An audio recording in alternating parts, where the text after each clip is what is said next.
Čaute, čaute, takže nahrávam toto video, aby ste nedopadli rovnako ako ja, 3-krát reklamácia. A v podstate na tretej som zistil, že miesto 23 ročníku mám ročník 21, ktorý mal v podstate vadné variátory. No, prídete na to následovným spôsobom. No, na tomto variáte, na tomto kryte musí byť nápis alebo nálepka CVT. Vo výrobe klamali tak, že v podstate dávali staré variátory a dávali na tieto nové kryty, aby lepšie odvádzali vzduch. Čo bolo dobré, ale tieto ročníky 2021 všetky v podstate trhali tie variátory. To znamená, na konci pridám video, ako štvorkovka skákala pri rozbehu, miestami až rány do zadného diferenciálu. Takže vyberať štvorkovky len z CVT variátory, ak nie, treba na tom trvať, pretože predávajú staré modely 2020 až 2021, čo v podstate sú takéto isté stroje, len človek má s tým viac starostí ako sa vozenia. Za 700 km som bol 3-krát v servise a posledný krát som mal v podstate v distribútorách. Takže zistí to tak. Takisto posilovač riadenia. Musí byť nastavená aplikáciou, vtedy viete, že máte ročník 22 a vyššie. Ako náhle nie je, tak je to ročník 21. Ja som nemal, ale potom, ak som sa sťažoval a reklamoval som to, tak mi ho v podstate tam dali, hej, dorobili, no. Keby som to vedel skôr, tak ho nekúpim a kúpujem 23. Chcem proste vyhrať distributeľa 23. Takže tak, no už ja mám všetko pomené na 23, takže už teraz som kvázi spokojný. Akurát, že chcem varovať ľudí, aby nerobili takúto chybu, už nekupovali ste to staršie, pretože oni to moc reklamovať nechcú. Hej, budete s tým mať starosti, problémy a budete to reklamovať dokola, bude vás ostať čas, peniaze a všetko okolo. Hej. Nikde som nenašiel video, kto by takúto vec niekde povedal, alebo niekto to riešil. Hej. Len vidím na fórach, že ľudia majú problém s tým trhaním, čo je akože kvázi podľa nich normálna vec, pritom ten CVT variátor to nerobí. Ten klasický variátor má označenie, ten prvý, čo vlastne šklbal, podľa nich je to normálne, tak má označenie CX CVT. Takže ten by som vôbec už nechcel, nebral. A mne ho našťastie vymenili v rámci reklamácie alebo záruky, hej. Čo vám poradím, dať si namontovať krydielka hneď pri kúpe, čo sú vlastne tieto deflektory. Veľmi dobrá vec, lebo nebudete mať blato na chrbte, hej. Pretože keď nemá tieto deflektory, tak automaticky vám to hádže blato na chrbát. Takisto odporúčam brať limitku, ako je táto, že má plné hlavne kvôli podvozku, posilovaču. Apka je v podstate zbytočná vec, ale ten podvozok to vynahradzuje. Štvorkovka akože super, spotreba tak do 8 litrov, nech človek robí čokoľvek, pri lepšej jazde sa vie dostať na 6. Tie bedlocky sú tiež super, tam to sa proste oplatí. A rozdiel je tam pár korún, hej. Ešte vám chcem poradiť, že vlastne 23 poznáte podľa toho, že má vzadu na špätke nemá žiarovku, ale neviem, či to je vidno. Čakajte. Ale má už takúto originálnu vec, s homologizáciou. Takže podľa toho zistíte, že to je 23. Takisto máte znamenia na iFukoch. Sú proste dátumy, hej. Keď si to, až neviem, či to je dobre vidno, ale na iFuku je napísaný dátum 2021. Keď si človek tú štvorkovku dobre popozerá, tak príde na tie znamenia, že kedy je to. No nechcem to zaostriť, no. A teraz. Hej, takže podľa toho to viete zistiť. Pýtajte si po prípade, nech vám ten predajca, nech vám na papier, že vám predal 23, pretože nechcete mať tie starosti, čo som mal ja. Stalo to veľa, 2 mesiace v servise, nič sme sa nevozili.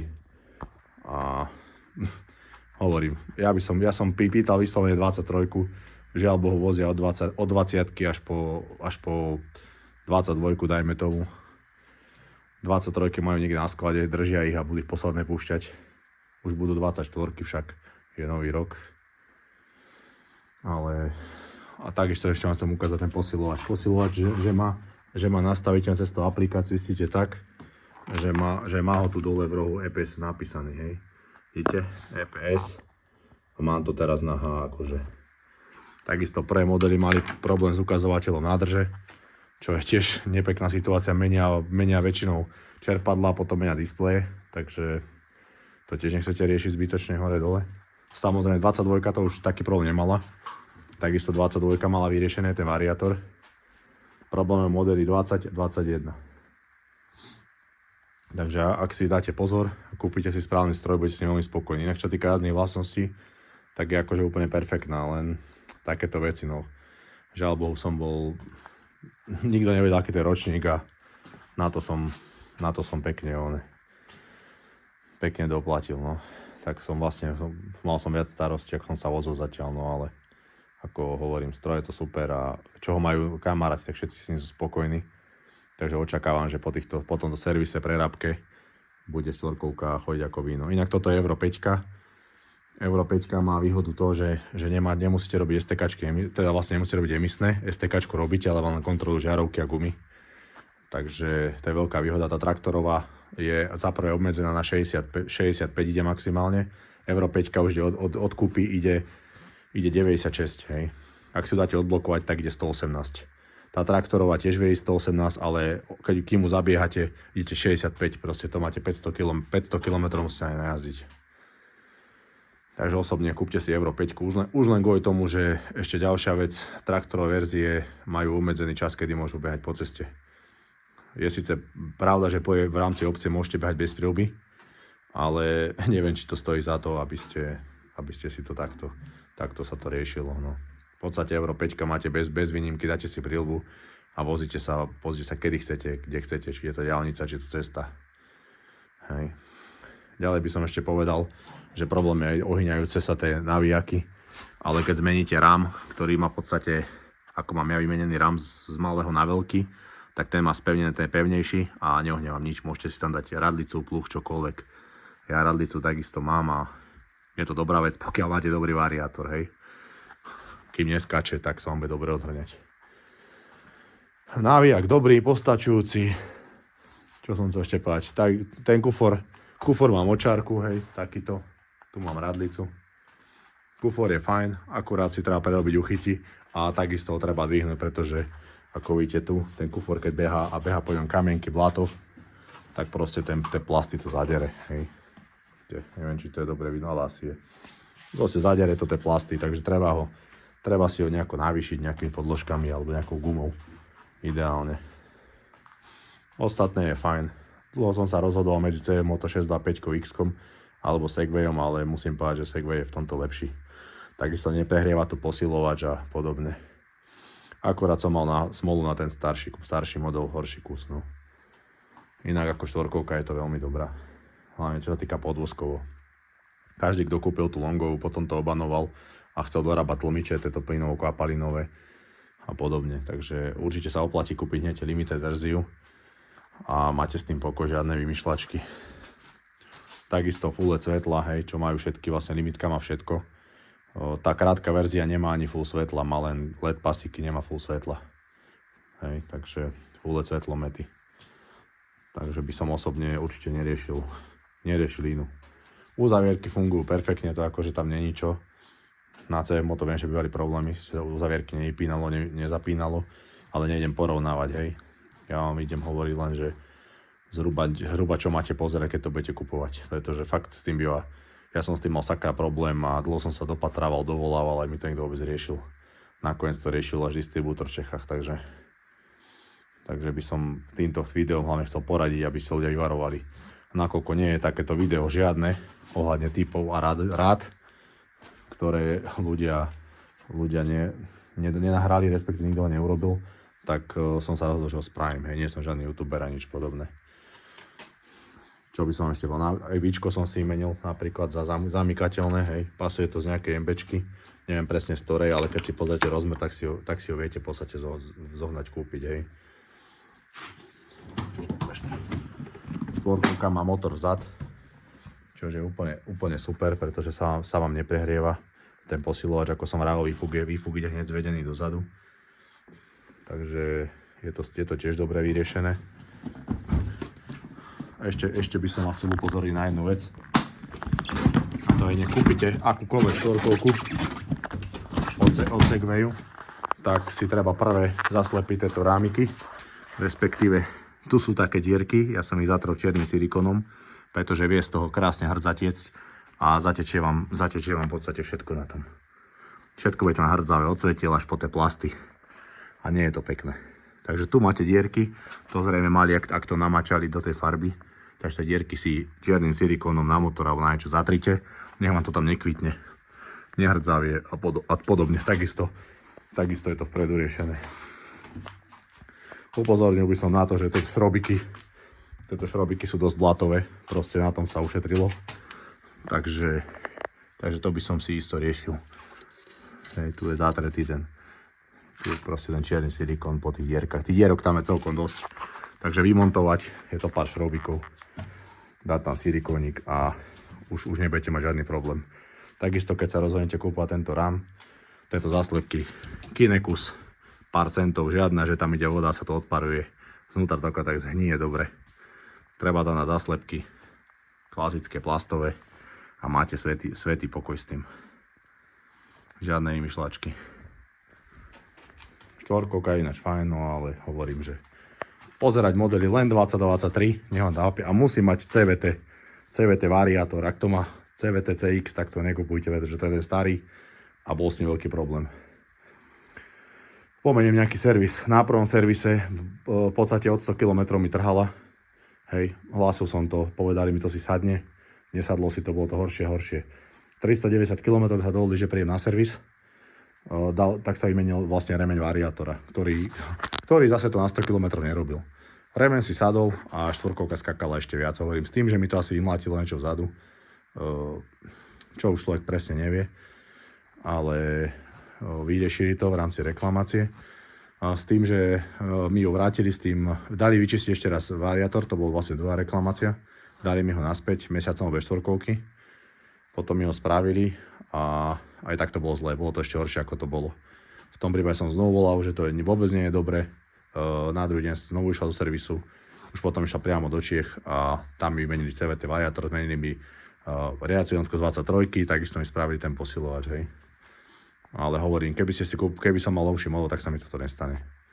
Takže problém je jedine to, že mám proste kúpený 20 model, ale čo som sa dozvedel, tak oni si nevyberajú. Proste oni objednajú štvorkovku a aká príde, taká príde.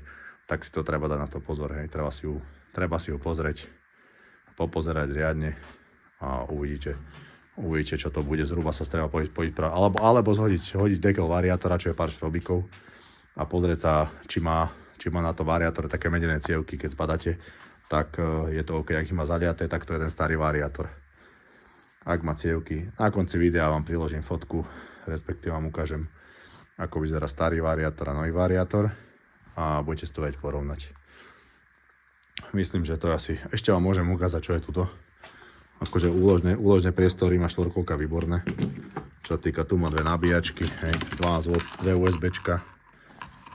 Tu mám servitky a techničák, pretože je dobrá vec ho mať so sebou, hej.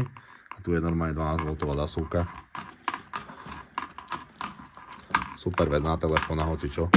Naklapnete, vybavené. Takisto úložný priestor pod sedačkou, a tú sedačku som už mal dole. A ďalšia vec je ešte, tu je úložný priestor, ktorý je tiež veľmi fajn. Tu je napríklad, tu je náradie, originál náradie kníh, hej. To tam dostanete každej štvorkovke. Takže tak, no. Ešte rozmýšľam, že dám zadnú rampu do nacúvanie, pretože štvorkovka samozrejme nemá spátečkové svetla a keď je noc a cúvam do garáže, tak nevidím pred seba. Takže tu máme ešte takú rampu dorobenú. To som si spravil v podstate takto. Hej. Rampa ako víno. Za pár korún z Číny. Musím povedať, že funguje veľmi dobre. Odskúšaná už, overená u kolegov. Takže tak. Hovorím, štvorkovka je fajn, ale hľadňať si 22, 23. Ako vám dostane 21, ste v tom istom. A čo som videl na forách, tak dosť ich predávajú, pretože chce sa ich dopredať. A to nie je dobre. Ešte by som chcel povedať, tie bedlocky sú tiež veľmi dobré. Je to cítiť oproti klasickej verzii, že môžete stať svahu, môžete zdať hoci kde, štvorkovka proste drží. Takisto viete prejsť na prázdnej pneumatike na nej, čo na klasickom neurobíte. Akurát som počul, a neviem, či to je pravda, toto nemám overenú informáciu, že na tie bedlovky stoja gumy viac. Hej, ale tieto gumy už majú 700 km a furt sú v podstate ako nové, takže tie limitky majú dobré pneumatiky. Akorát sa dodávajú tiež dva typy. Sú takéto smerovejšie a potom sú tie klasické. Takže preto, no. To už čo dostanete, to je jedno, ale tieto smerové sú dobré. V podstate, že vraj mali byť lepšie v teréne. A takisto ja mám prvú štvorkovku, doteraz som mal motokrosové motorky. Takže vám to neviem vám to presne porovnať. Aby som vás neklamal. Tak toto nejako vyzerá. Tie tlmiče musia mať ten Segway nápis, tie gule. A vlastne sú nastaviteľné tu hore na šrobe. Neviem, či to je vidno, ale idem asi lampáž dobrať. A na tom vlastne si viete... A tu si viete v podstate na tom kolečku, čo je hore, si viete ladiť tuhosť. Tu si viete ladiť tuhosť, hej. No, rukou. Tu si viete ladiť tuhosť, že točíte kolečkom hore dole, hej, on to láka pekne. Dobrá vec.